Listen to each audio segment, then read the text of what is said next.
It's no big secret that James Harden had an historic month of December.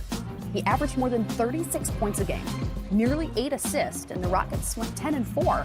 But guys, as we look at Harden's usage rate, he's sitting in 4th since the late 70s. I want to ask you what you make of the numbers that he's put up lately.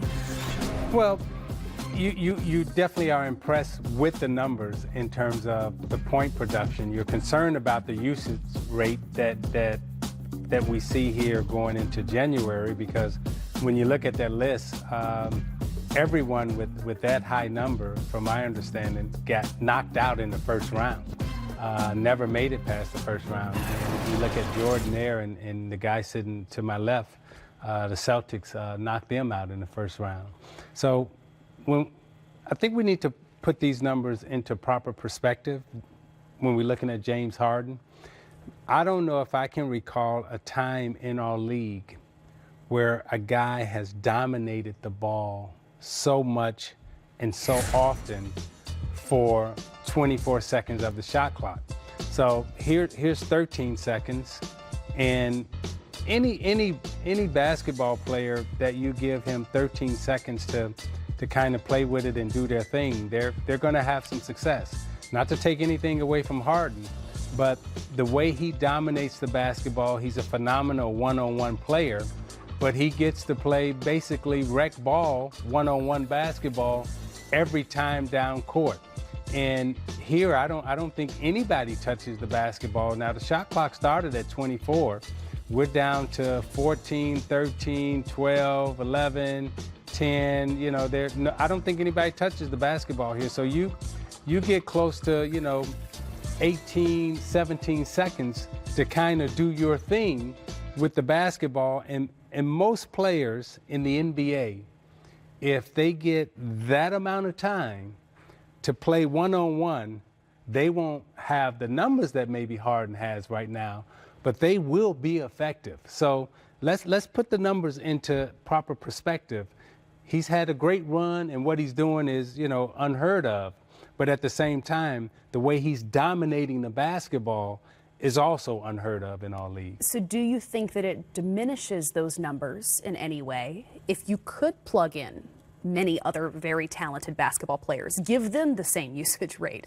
I'm sure there's a lot of guys in the league right now who said if you gave them 18 seconds to go one-on-one, they're going to have success. 700 plus dribbles. Yeah, now they may not have the same type of success that Harden is having. But I think the key stat is that we put up that, in that usage rate, that first graphic, everyone who's had that amount of usage rate during the last 20 years, they all get eliminated in the first round. Right. So you got to worry about, is he going to burn out, come June? And I'll tell you what, having coached James, I thought there was 2 areas he was unguardable. One was in a broken court. When you're pushing up in a break and you have a 3-on-2 and he's got the ball in the middle, or if he's in the wing, he's unguardable. He just takes he just body hunted and did everything.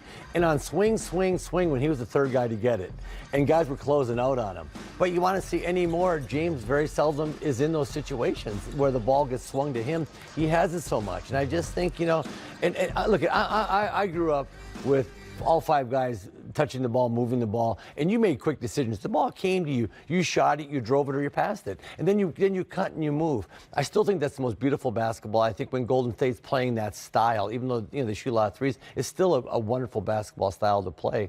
And I think it's easier on you. I just think having the ball that much it's got to be damn near exhausting. And I know as a teammate, you just want to touch it and move it and pass it. And like you said, Zeke, in those clips we saw, sometimes nobody else touched the ball the entire possession. And I will say one thing.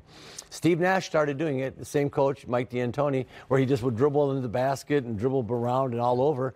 And I was like, ugh, because I'm the old-fashioned push it up, 5 guys touch it, everybody, ball doesn't touch the floor, bing, bing, bing, and the defense can never catch up to the ball. It's a different style of basketball today, but I think it's hard on that guy that you could give the ball to, like Michael Jordan. His highest usage rate was 86, 87.